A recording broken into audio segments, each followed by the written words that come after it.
ఎన్నికల వేళ ఏపీలో పొత్తు రాజకీయాలు ఊపందుకున్నాయి. టీడీపీ, జనసేన, బీజేపీ పొత్తుపై ఇవాళ నిర్ణయం వెలువడే అవకాశం ఉంది. మధ్యాహ్నంలోపు పొత్తుపై అధికారికంగా ప్రకటన వచ్చే ఛాన్స్ ఉంది. నిన్న ఢిల్లీలో అమిత్ షా, జేపీ నడ్డాతో చంద్రబాబు, పవన్ కళ్యాణ్ భేటీ అయ్యారు. పొత్తులు, సీట్ల సర్దుబాటుపై చర్చించారు. ఇవాళ మరోసారి బీజేపీ, టీడీపీ, జనసేన పొత్తు చర్చలు జరగనున్నాయి. అమిత్ షా నివాసంలో మరోసారి భేటీ కానున్నారు మూడు పార్టీల నేతలు.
ఎన్నికల వేళ ఏపీలో పొత్తు రాజకీయాలు ఊపందుకున్నాయి. టీడీపీ, జనసేన, బీజేపీ పొత్తుపై ఇవాళ నిర్ణయం వెలువడే అవకాశం ఉంది. మధ్యాహ్నంలోపు పొత్తుపై అధికారికంగా ప్రకటన వచ్చే ఛాన్స్ ఉంది. నిన్న ఢిల్లీలో అమిత్ షా, జేపీ నడ్డాతో చంద్రబాబు, పవన్ కళ్యాణ్ భేటీ అయ్యారు. పొత్తులు, సీట్ల సర్దుబాటుపై చర్చించారు. ఇవాళ మరోసారి బీజేపీ, టీడీపీ, జనసేన పొత్తు చర్చలు జరగనున్నాయి. అమిత్ షా నివాసంలో మరోసారి భేటీ కానున్నారు మూడు పార్టీల నేతలు. దీనికి సంబంధించి మోర్ అప్డేట్స్ మా ప్రతినిధి ప్రసాద్ ఢిల్లీ నుంచి అందించేందుకు లైవ్లో సిద్ధంగా ఉన్నారు. Prasad, over to you. Chandrababu Naidu ఇంకా వెయిట్ చేస్తున్నాడు అమిత్ షా నివాసం నుంచి పిలుపు కోసం.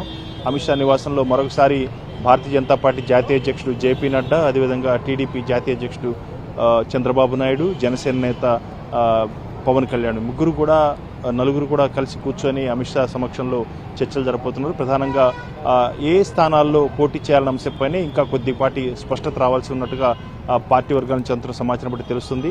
ప్రధానంగా 5 స్థానాల్లో పోటీ చేసేందుకు ఏకాభిప్రాయం కుదిరింది. అయితే మరొక 2 స్థానాలు కూడా బీజేపీ పోటీ చేసేందుకు గట్టిగా అడుగుతున్నట్టుగా తెలుస్తుంది. దీనికి సంబంధించి బీజేపీ అగ్రనాయకత్వం కూడా రాష్ట్ర నాయకులతో మాట్లాడడం జరిగింది. అదేవిధంగా నిన్న చర్చల వివరాలను కూడా తెలియచేయడం జరిగింది. దానికి సంబంధించి వారి నుంచి కూడా కొంత ఫీడ్బ్యాక్ తీసుకున్న తర్వాత ఈ చర్చల్లో వారు చెప్పినటువంటి అంశాలను, అంటే రాష్ట్ర నాయకత్వం చెప్పినటువంటి అంశాలను కూడా వీరి ముందు ఉంచేందుకు ప్రయత్నం చేస్తున్నారు అన్నట్టుగా తెలుస్తుంది. కాబట్టి ఈ సమావేశంలో మాత్రం స్పష్టత వచ్చే అవకాశం ఉంది.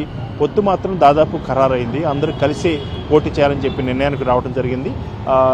ఉదాహరణకు కొన్ని స్థానాలు హిందూపురం, అదేవిధంగా విశాఖపట్నం స్థానాన్ని కూడా 2 స్థానాలు కూడా తమకు కేటాయించాలని చెప్పి బీజేపీ గట్టిగా కోరుతున్నట్టుగా తెలుస్తుంది. ఈ 2 స్థానాలకు సంబంధించి మరొకసారి చర్చ జరగబోతున్నట్టుగా తెలుస్తుంది. ప్రధానంగా ఇప్పటివరకు అయితే రాజంపేట, తిరుపతి, అదేవిధంగా అరకు, రాజమండ్రి, నరసాపురం ఈ 5 స్థానాలకు సంబంధించి మాత్రం స్పష్టత వచ్చింది.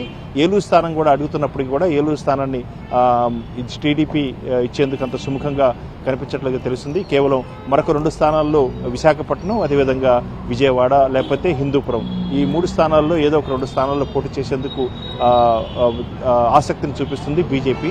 దీనికి సంబంధించినటువంటి వివరాలను కూడా వాళ్ళకు ఉన్నటువంటి సర్వే వివరాలు, అదేవిధంగా ఆ పార్టీకి ఉన్నటువంటి బలాలను కూడా ఈ సమావేశంలో వారి ముందుంచేందుకు ప్రయత్నం చేస్తున్నట్టుగా తెలుస్తుంది. కాబట్టి ఈ సమావేశంలో అందరూ చర్చించిన తర్వాత ఒక నిర్ణయానికి వచ్చే అవకాశం ఉంది. ఈరోజు మాత్రం ఖచ్చితంగా 3 పార్టీలు కలిసి ఏ స్థానాల్లో పోటీ చేయబోతున్నారు అన్న అంశంపై మాత్రం ఒక స్పష్టత తెచ్చే అవకాశం ఉన్నట్టుగా తెలుస్తుంది. ఆ తర్వాత చంద్రబాబు నాయుడు ఇక్కడి నుంచి బయలుదేరి వెళ్తారు. Okay, thank you Prasad.